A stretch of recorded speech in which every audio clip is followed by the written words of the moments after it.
Good afternoon, everybody. This is another edition of the Passball Show brought to you by JohnPielli.com, as well as St. Aloysius Church and School in Jackson, New Jersey. Lots of stuff we're going to get into today. I do want to talk a little bit about the World Cup coming up this week and, of course, the U.S. Open.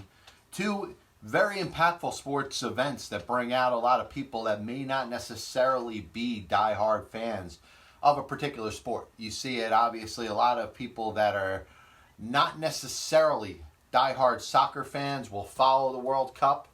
And I've said all along, when it comes to the U.S. Open, when it comes to the major golf championships, you see a lot of people that may play a little golf, that may not follow the tournaments week upon week, that turn out in droves to see what happens in the U.S. Open. So we'll talk about that in a little bit. You got, obviously, baseball coming up tonight. You're looking really, you're well past the 1/3 part of the season, getting closer right now to the halfway point, and you're starting to see in regards to what to expect. The American League looks like everything we expected and anticipated it to be, and in the National League seems to be up for grabs with some surprises in there, but also some teams that we expected to be pretty good that just haven't been. I am going to start the program off on a little bit of a somber note today, and it's on a personal level. My Uncle Marc passed away this morning. He's been battling an illness for a very long time, and I do want to send a shout out to my family, to my Aunt Colleen, my cousins Katie, Tommy, James, and Sean during this very difficult time. I do feel that heaven has gained an angel, and Marc, who was my godfather, a person who really was very significant and exemplified what it was meant to be a Pielli. And that hard-nosed nature, not taking any nonsense, and the really way to control and live a very strong life. And I do, send obviously Godspeed out to my family and everybody that's involved there, especially those that are close to him. So, sad note to start the show on today. And I got to be honest, it has impacted my mood a little bit. But moving on, what I did want to talk about today, you have the World Cup coming up. And what stands out to me the most about the World Cup is not necessarily about who is in it. And I will talk a little bit about it because I think there's a lot of people that are intrigued. They have interest in the World Cup. They want to follow the World Cup. They have interest. They're going to be watching these games and probably know nothing about the players, probably know very little about the countries, but I'm going to try to throw as much information as I can about the World Cup that's coming up because it's an exciting event. It's a very nationalized event, so whatever your nationalization is as an American citizen, whatever your background is, whatever other countries are kind of mixed in your life, you tend to root for a little bit. And what stands out to me the most is the teams that are not participating in the World Cup this year. And I think it's going to impact viewership up to a certain point. The fact that the United States is not in the World Cup. Nobody ever looked at the United States soccer team, the national team, and expecting them to go out there and win a World Cup or go out there and compete with the likes of the Argentinas and the Brazils in the world. But it does add some intrigue to it, the fact that the United States has a team. Well, that United States team will not be participating in the World Cup this year. Neither will a team from Italy. Neither will a team from Greece, from Canada, from Holland, Hungary, Northern Ireland, the Republic of Ireland, Scotland, Turkey. And let me add some other countries that will not be participating in the World Cup this year. Chile, Ghana, Honduras, Indonesia, Mongolia, New Zealand, South Africa, Trinidad and Tobago, and Wales. All different countries that we've seen participate in the World Cup before, and especially the ones that I mentioned on the earlier side. The Italys, the Greece, Canada, Holland, Hungary, Ireland, Scotland, Turkey. These are all countries that value soccer very much. Maybe not so much in the United States. But we do have to understand that the United States does have a certain soccer following, whether it exists on the just United States level or on the world level. World soccer is the number one sport that exists in the entire world, hands down. I don't care whatever your favorite sport is here in America, here in this country. Soccer prevails in the entire world. And you think about the billions of people that exist in the world as opposed to the amount of people that exist here in the United States of America. There is no other sport that's close than world soccer. So when we're looking at it from the world standpoint and seeing countries such as Italy, Greece, Hungary, Ireland, Turkey, not to mention the United States not being involved, it is going to have an impact on some of the viewership of the United States of America. Now, the World Cup always does very well nationally. It's one of those things that I think it's similar to the Olympics because of as often as it's played and the fact that it is such a world event. So people will tune into it and probably not pay much attention over the course of the next 4 years. But it is a big deal. And then you look at some of the teams that are involved in it. Of course, you look at a team like Argentina. You look at Brazil. There's interesting countries that you've seen compete at a high level in world soccer, such as Spain, Portugal. Obviously, it's going to be in Russia. There's Germany. But there are some interesting teams that you don't see too much in there. There's Nigeria. There's Senegal. Morocco. Now, that diehard soccer fan may be able to tell me a little more about those countries. But I do think when you think of these same countries that are always competing, maybe not necessarily for World Cups, but the known nations that we see on the television when we're watching the World Cup, there's a lot more that we're not going to see this year as opposed to other years that we see. And obviously, it's going to be interesting. I'm going to get a guest, hopefully within the next week or so to talk a little World Cup. I had Gerson Martinez on with me, broke down some of the interesting things that were going on during the qualifiers for the World Cup. I mean, we saw some things going on there where, we discussed potential countries that have been fixtures in the World Cup that we either knew at the point right away that we weren't going to see, or we knew were very much in danger of not qualifying for the World Cup. But obviously, here I'll break it down. I mean, if you want to know a little information as far as what teams are in it, we start with Russia, Saudi Arabia, Egypt, Uruguay. And you got Portugal, Spain, Morocco, and Iran. And you got France, Australia, Peru, and Denmark. Argentina, Iceland, Croatia, Nigeria. Brazil, Switzerland, Croatia, Serbia. And you got Germany, Mexico, Sweden, and South Korea. And then finally Belgium, Panama, Tunisia, and England. And like I said, you could put a World Cup together over the countries that have been pretty much staples in the World Cup that are not in it right now.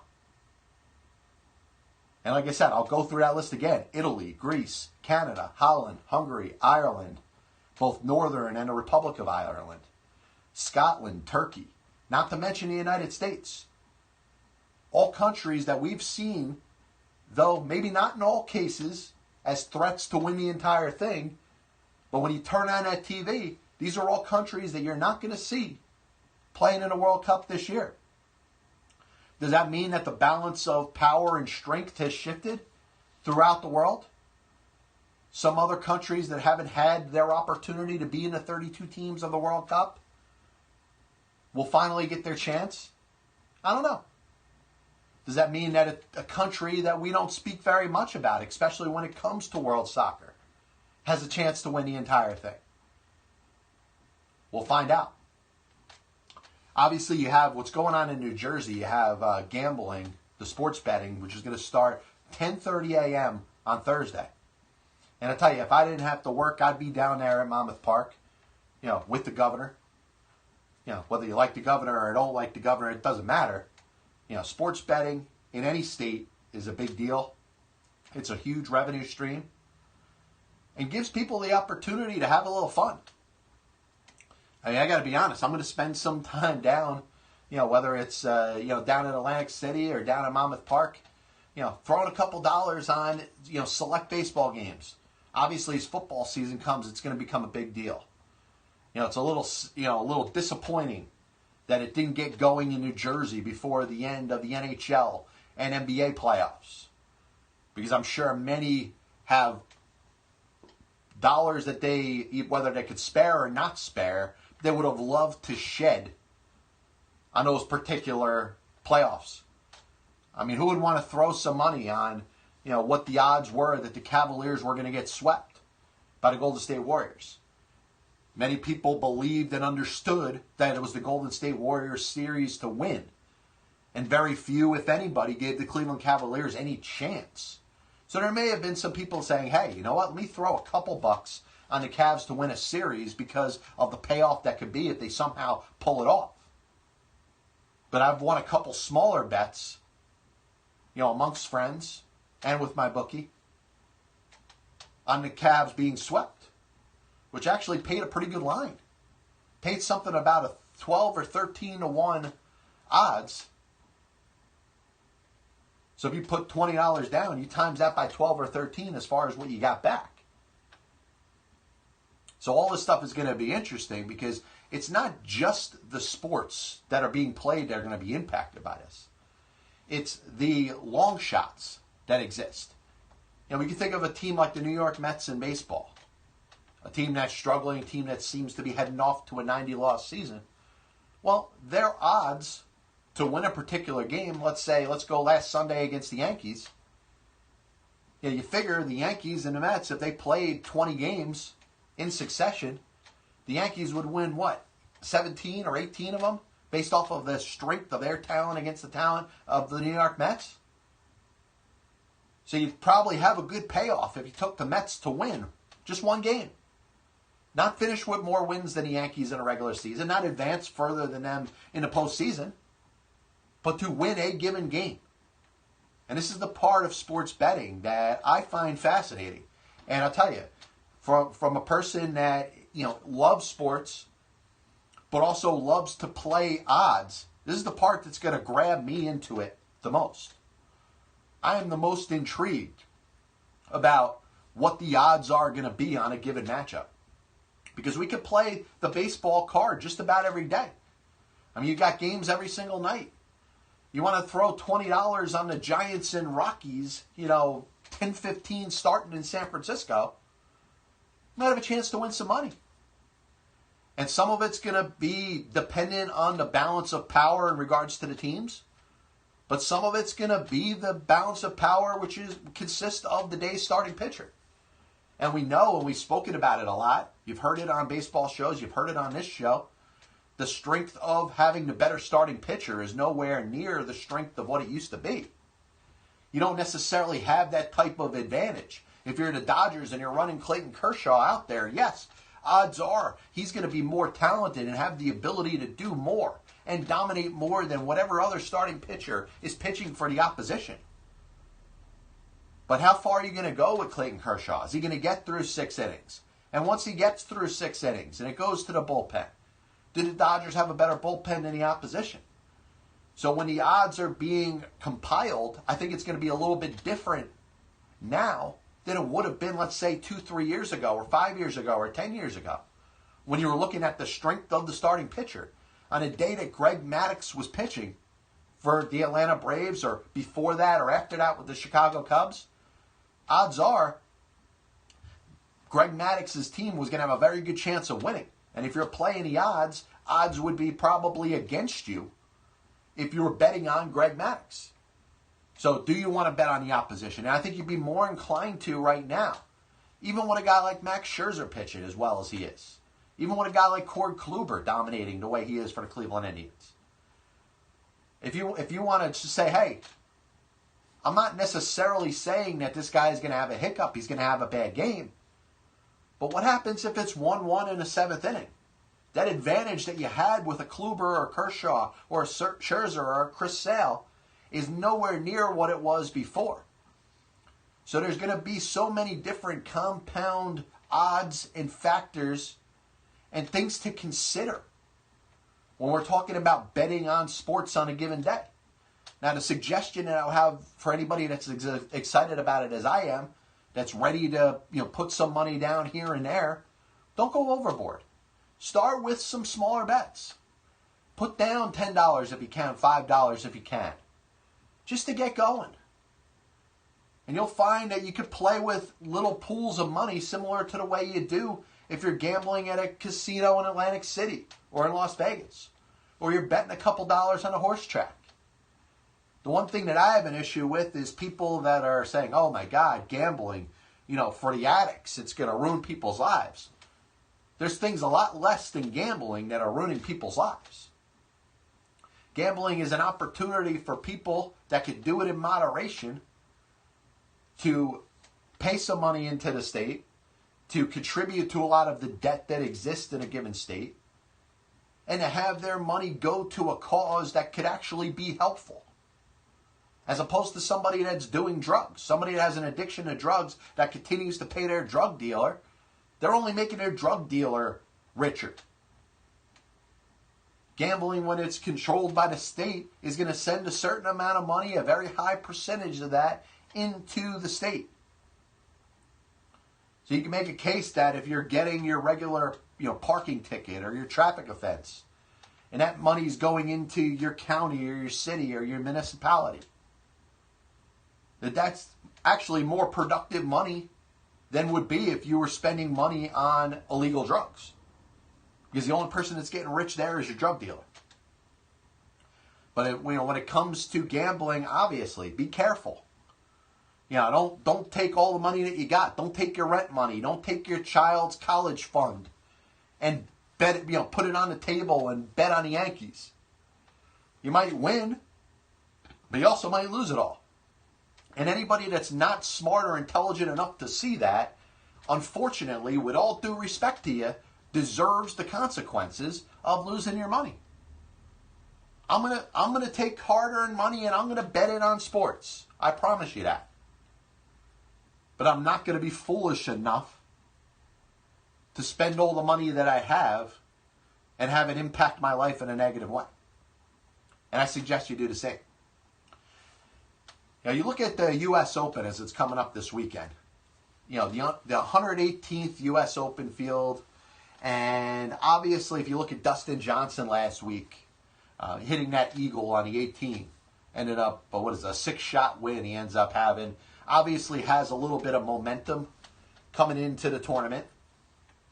You look at, let's say, a Tiger Woods, who obviously is extremely polarizing. When Tiger Woods is performing, if he's in it, people are going to watch. And I think the U.S. Open is going to do well regardless. Now, some people may disagree with me on this because of the thought of Tiger Woods perhaps not being a factor. You've seen him perform. He's been in tournaments. He seems to be back. He certainly isn't back anywhere near the level that we were expecting from Tiger Woods in his prime. He's not 15 major winning Tiger Woods. And if he could somehow get himself to that, and I don't know if he can, but let's say he does, that's going to make this weekend probably record-setting. And we're talking before about the World Cup and people that are going to follow or listen or watch the World Cup.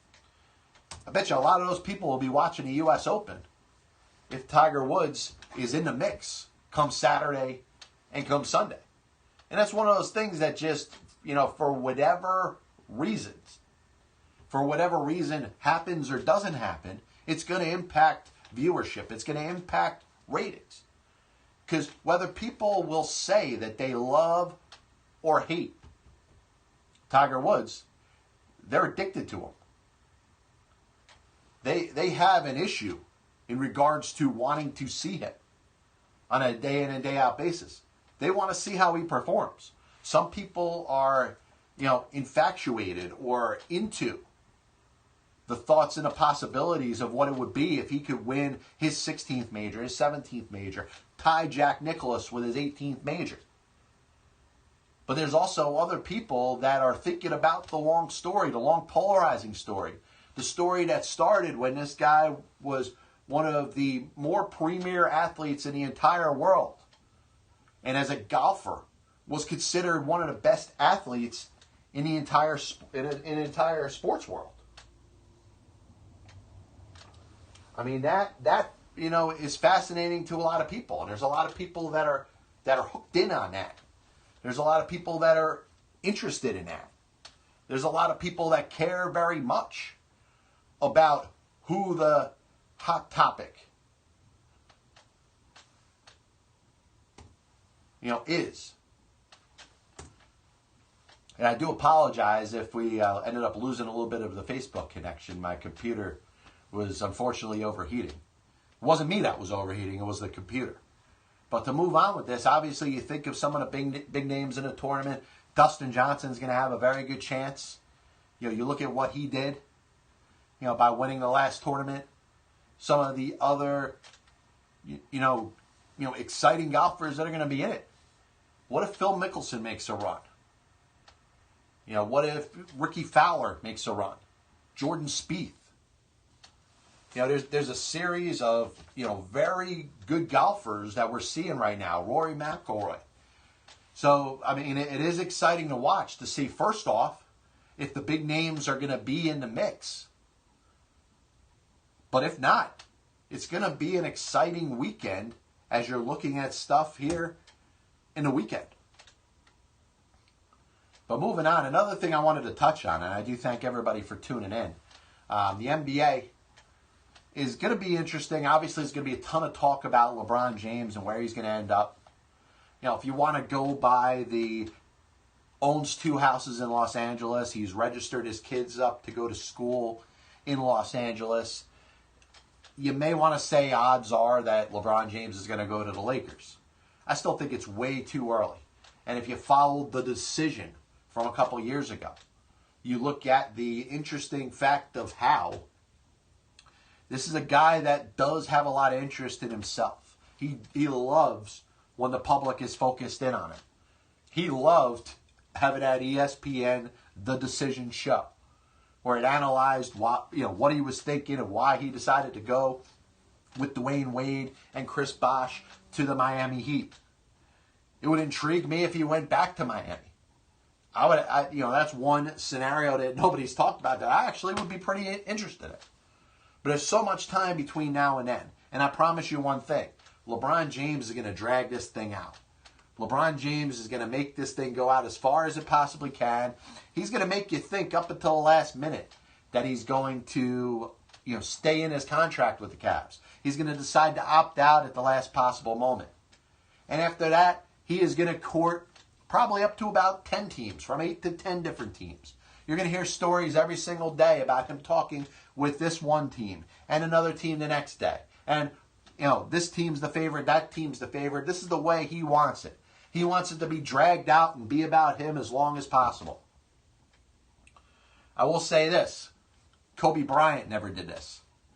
Kobe Bryant never made it an open competition of every NBA basketball team for his services. He did all right winning 5 NBA championships. Michael Jordan, sure. After the second or third time he retired, he decided to go to the Washington Bullets, who are now the Washington Wizards. But he's known as a Chicago Bull. Bill Russell is known as a Boston Celtic. Magic Johnson is known as a Los Angeles Laker. In the end, if LeBron James decides to play for another team for the next 3 or 4 years, and maybe another team after that, we don't really know what he's going to be known as. The Detroit Pistons hired Dwane Casey as their head coach, replacing Stan Van Gundy and his staff and those that were there. Casey, of course, was the head coach of the Toronto Raptors. And if you listen to my show about a month or so ago, around the time that the Toronto Raptors were eliminated in the second round of the NBA playoffs, swept by the Cleveland Cavaliers, the thing that stands out to me was that the Raptors made a mistake by firing a guy that was getting the most out of the talent that was assembled on that team. He's got DeMar DeRozan. He's got Lowry. He's got some good players, but certainly doesn't have stars. Certainly doesn't have players that you would think would single-handedly win you an NBA championship. But he got that team to overachieve. And there's no guarantee that the next coach that comes in there is going to be able to do the same thing. Dwane Casey's going to the Pistons. And the Raptors promoted assistant coach Nick Nurse. Now you think of the name Nick Nurse and you think of a character in a movie of Meet the Parents. This is a guy that's very highly regarded, a top assistant with the Toronto Raptors, a guy that was likely to get an NBA coaching job somewhere else. Was likely at the very least to follow Dwane Casey with the Detroit Pistons. And I wonder how much Casey and Nurse were tied at the hip. How much does the impact of Nurse, who is now a head coach, how is he going to be able to control the Toronto Raptors having full control? How much did Dwane Casey rely on Nick Nurse? Or how much of it was Dwane Casey's leadership when it comes to the Toronto Raptors that allowed for them to have the success that they had? Remember, they had the best record in the Eastern Conference last year. Nobody expected them to make a run and represent the Eastern Conference in the NBA Finals. So when they lost to the Cleveland Cavaliers, obviously in a fashion that they did, getting swept by a fourth seed Cleveland team, a Cleveland team that struggled to get through the first round and win a 7-game series against the Indiana Pacers, I get it. From a gut reaction, you may in some cases overreact.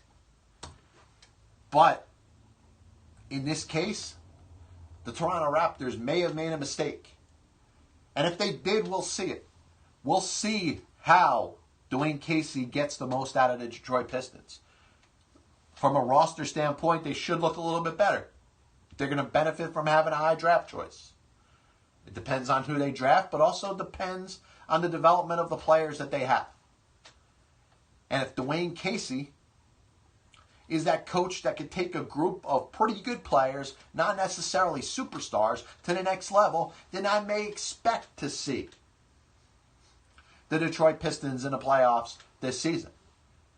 And if Dwane Casey had as much of an impact on the Toronto Raptors as I believe he did last year, I expect to see the Toronto Raptors to take a step back this year. Adding one to the other, I'm saying it today on June 12th, 2018, that the Detroit Pistons of next year will finish with a better record than the Toronto Raptors. And that's my theory. We'll see how it goes. Does Dwane Casey have that much of a difference as a head coach to take a team like Detroit into the playoffs? And the loss of Dwane Casey have that much of an impact on a Toronto Raptor team to see that team kind of shoot down the standings? I think Boston will be better. Cleveland, if they have LeBron James, they could get better. They're unlikely to get better without him. Philadelphia should get better. There should be better teams in that Eastern Conference. Indiana, Milwaukee. Those are a couple teams that I expect to see a little more out of next year and see how the draft goes. There's a lot of teams in the Eastern Conference that are going to benefit from having a higher draft pick. If they draft an impact player, if that impact player can mesh with the small core that they already set, you may see some teams improve in the Eastern Conference. But I think the Toronto Raptors are on the short list of teams that I expect to take a step back next season. A little recap amongst everything that we talked about today. A little bit of World Cup. Talk about the teams that are no longer or are not in it this year. No Italy, no Greece, no Canada, Holland, Hungary, Northern Ireland, Republic of Ireland, Scotland, Turkey, United States. There's 32 teams, and there's a lot of teams that, from a world standpoint, we don't know enough about in regards to their ability to play soccer, which may be intriguing. It may bring people in there to say, hey, let me learn a little more about this. Maybe not. We'll see how it works out. You got the U.S. Open coming up. Dustin Johnson coming off of a big tournament win this past week. The Eagle on 18, the whole thing. Tiger Woods is still going to be one of the more polarizing figures in this tournament. We'll talk a little bit more about that tomorrow. And you got the NBA situation. You got Dwane Casey taking over the Detroit Pistons. Is that enough to make the Pistons better than the Raptors? In other words, does Casey make the Pistons better and the Raptors worse? Nick Nurse is the head coach now in Toronto. We'll see how much of an impact he had as an assistant coach. Can he carry that over and take that team to the next level? Finally, sports betting. Starts Thursday, Monmouth Park, 10:30 a.m. You know, if you're going to bet, understand that there's so much out there for you to enjoy. So don't spend your rent money. Don't spend your mortgage. Don't spend your life insurance and your kids' college money. We'll be back with you tomorrow. Thanks for tuning in. This is the Pass Ball Show brought to you by JohnPielli.com as well as St. Aloysius Church and School. God bless you. And as always, I'll see you on the other side.